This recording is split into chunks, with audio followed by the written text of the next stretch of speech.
Hey guys, welcome to Tamil Market Admin. இன்னைக்கு Nifty 9 points decrease ஆகி 0.06% நெகட்டிவா க்ளோஸா இருந்தது. இன்னைக்கு நிஃப்டியோ டாப் கெய்னர்ஸ் யாரெல்லாம் NTPC, IndusInd bank, HCL technologies, Titan and Cipla. And top losers யாரெல்லாம் Bajaj auto, Reliance, JSW steel, Tata steel and Maruti.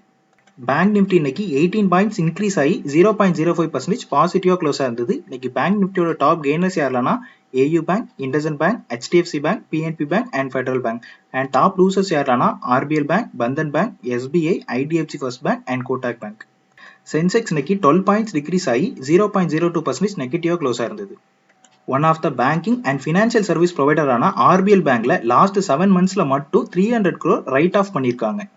சிம்பிளா வே ஆஃப்க்கும் ரைட் ஆஃப்க்கும் ஒரு சின்ன டிஃபரன்ஸ் பார்த்துடலாம். ஆக்சுவலா பேங்க்ஸ் ஒருத்தருக்கு லோன் கொடுத்துட்டு அதை தள்ளுபடி பண்றாங்க, லைக் எஜுகேஷனோட தள்ளுபடி பண்ற மாதிரி. இப்படி தள்ளுபடி பண்ற ப்ராசஸ் தான் வே ஆஃப். அந்த அமௌண்ட்டை அகைன் அந்த பர்சன் கட்ட வேண்டாம். அண்ட் ரைட் ஆஃப்னா பேங்க்ஸ் ஒருத்தருக்கு லோன் கொடுத்த அப்புறம் அந்த பர்சன் ₹1 கூட கடன் வாங்கின அமௌண்ட்டையோ இல்ல இன்ட்ரெஸ்டையோ திருப்பி பேங்க்ஸுக்கு கட்டாம பேங்க்ஸை ஏமாத்தி ஃபைனலா பேங்க்ஸால இவன்ட்ட இனிமேல் அமௌண்ட்டை வாங்கவே முடியாதுன்னு நினைக்கிற அமௌண்ட்டை அவங்க அசெட்ல இருந்து ரிமூவ் பண்ணிட்டு கவர்மெண்ட்டை அந்த பர்சனல் டீட்டெயிலை கொடுத்துருவாங்க. இதுதான் ரைட் ஆஃப். இப்போ உங்களுக்கு புரிஞ்சிருக்கும் இந்த 300 கோடி ரைட் ஆஃப் எவ்வளோ பெரிய பேட் நியூஸ்னு. அண்ட் இந்த ரைட் ஆஃப் நியூஸ்னால தான் RBL பேங்க்ல புதுசா ஒருத்தரை அப்பாயின்மெண்ட் பண்ணதாகவும் நியூஸஸ்ல சொல்லியிருக்காங்க. இந்த நியூஸஸ்னால இன்னைக்கு இந்த ஸ்டாக் கிட்டத்தட்ட 9.4% நெகட்டிவா க்ளோஸ் ஆகுது. One of the petroleum sector கம்பெனியான BPCLோட எல்லா பெட்ரோல் பம்ப்லயும் எலக்ட்ரிக் வெஹிக்கிள் மேனுஃபேக்சரான ஓலா எலக்ட்ரிக்கோட சார்ஜிங் ஸ்டேஷனை செட்டப் பண்றதுக்கான பார்ட்னர்ஷிப்பை பிளான் பண்ணிட்டு இருக்காங்க. And also one of the insurance and investment கம்பெனியான LIC BPCL கம்பெனில 2% ஸ்டேக்கை அக்யூர் பண்ணிருக்காங்க. ஸோ இந்த நியூஸஸ்னால இன்னைக்கு இந்த ஸ்டாக் ரொம்ப வாலட்டைலா இருந்தது. பட் எண்ட் ஆஃப் 0.8% நெகட்டிவா தான் க்ளோஸா இருந்தது. One of the power transmission and maintenance service provide பண்ற பவர் கிரிட் கார்பரேஷன் அவங்களோட டேட்டா சென்டர் பிசினஸ்ல 322 crore இன்வெஸ்ட் பண்ணி எக்ஸ்பெண்ட் பண்றதுக்கான ப்ரொபோசல் கொடுத்திருக்காங்க. இந்த நியூஸஸ்னால இன்னைக்கு இந்த ஸ்டாக் 0.3% பாசிட்டிவா க்ளோஸா இருந்தது.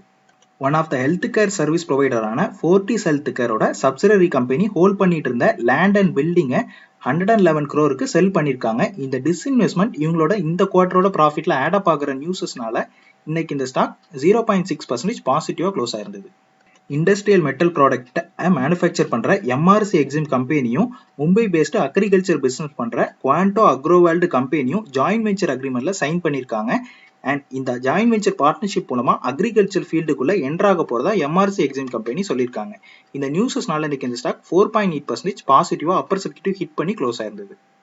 One of the IT based business process management கம்பெனியான ஃபர்ஸ்ட் சோர்ஸ் சொல்யூஷன் 25 இயர்ஸா அசெட் ரெக்கவரி இண்டஸ்ட்ரியில இருக்கிற ஸ்ட்ராங் பிளேயரான California based American recovery services கம்பெனியை அக்யூர் பண்றாங்க. இந்த நியூஸஸ்னால இன்னைக்கு இந்த ஸ்டாக் 0.4% பாசிட்டிவா க்ளோஸ் ஆயிருந்தது. மெட்டல் ஃப்ரேம்வொர்க் அண்ட் கன்ஸ்ட்ரக்ஷன் ஸ்கெலிட்டனை மேனுஃபேக்சர் பண்ற ஒன் ஆஃப் த EPC கம்பெனியான கல்பட்டாரு பவர் டிரான்ஸ்மிஷனுக்கு 1560 கோடிக்கு பவர் டிரான்ஸ்மிஷனுக்கான ப்ராஜெக்ட் கிடைச்சிருக்குது. இந்த நியூஸஸ்னால இருக்கு இந்த ஸ்டாக் 5.2% பாசிட்டிவா க்ளோஸ் ஆயிருந்தது. நம்ம ஆல்ரெடி பார்த்திருந்தோம், டெல்லியில ஒமிக்ரான் கேசஸ் அதிகமானதுனால எல்லோ அலர்ட் போட்டு எல்லா சினிமா தியேட்டரையும் க்ளோஸ் பண்ண சொல்லிட்டாங்கன்னு. அண்ட் இன்னைக்கு மல்டிப்ளெக்ஸ் அசோசியேஷன் ஆஃப் இந்தியாவில் இருக்கிற எல்லா மெம்பர்ஸும் சேர்ந்து டெல்லியோட டெப்டி சீஃப் மினிஸ்டர்கிட்ட மல்டிபிள் லாக்டவுன் போட்டதுனால எல்லா சினிமா ஆப்ரேட்டரும் பேங்க்ரப்ட் ஆகிற நிலைமைக்கு வந்துட்டாங்க. ஸோ அட்லீஸ்ட் 50% மக்களையாச்சும் தியேட்டருக்குள்ள அலோவ் பண்ணுங்கன்னு சொல்லி லெட்டர் எழுதியிருக்காங்க. ஸோ இந்த பாசிட்டிவ் சென்டிமெண்ட் நியூஸஸ்னால இன்னைக்கு தியேட்டர் ஸ்டாக்ஸ் எல்லாமே கொஞ்சம் பாசிட்டிவா ரியாக்ட் ஆயிருந்தது. One of the largest public sector பேங்கான SBI இந்தியாவோட first international stock exchange and BSEயோட ஒன் ஆஃப் த சப்சிடரி கம்பெனியான IFSCன்னு சொல்லப்படுற இந்தியா இன்டர்நேஷனல் எக்ஸ்சேஞ்ச்ல 9.95% ஸ்டேக்கை 35 crore அக்யூர் பண்ணியிருக்காங்க. இது மார்க்கெட் முடிஞ்ச அப்புறம் வந்த நியூஸ். ஸோ இது நாளைக்கு SBI ஸ்டாக்கை இம்பாக்ட் பண்ணலாம். அண்ட் இன்னைக்கு எண்ட் ஆஃப் 0.5% நெகட்டிவா தான் க்ளோஸ் ஆயிருந்தது.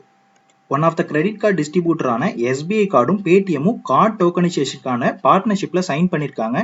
நம்ம ஒரு 10 daysக்கு முன்னாடியே பார்த்திருந்தோம், எல்லா கார்டு ஹோல்டரும் இனிமேல் இந்த டோக்கன் கான்செப்ட்ல தான் ஆன்லைன்ல பை பண்ண முடியும்னு.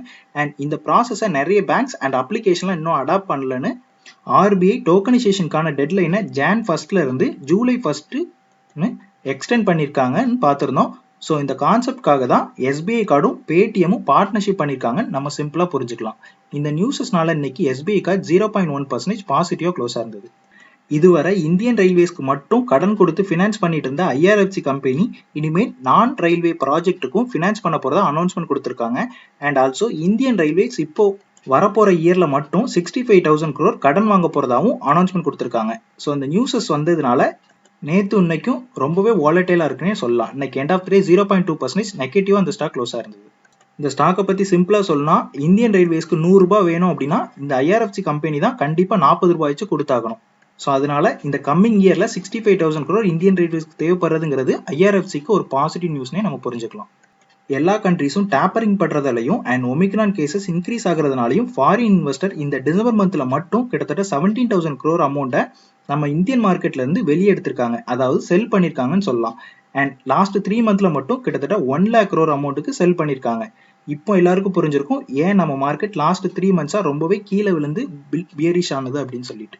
அண்ட் இன்னைக்கு பிரேக் அவுட் ஸ்டாக்ஸ் என்னலாம் பார்த்தோம்னா புல்லிஷ் பிரேக் அவுட்ல Metropolis, Krishna institute, Jindal world wide and Supriya life sciences and automotive XL.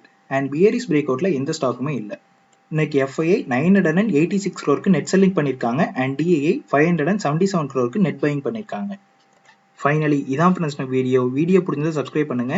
Thank you for வாட்சிங் அண்ட் ஜெய் ஹிந்த்.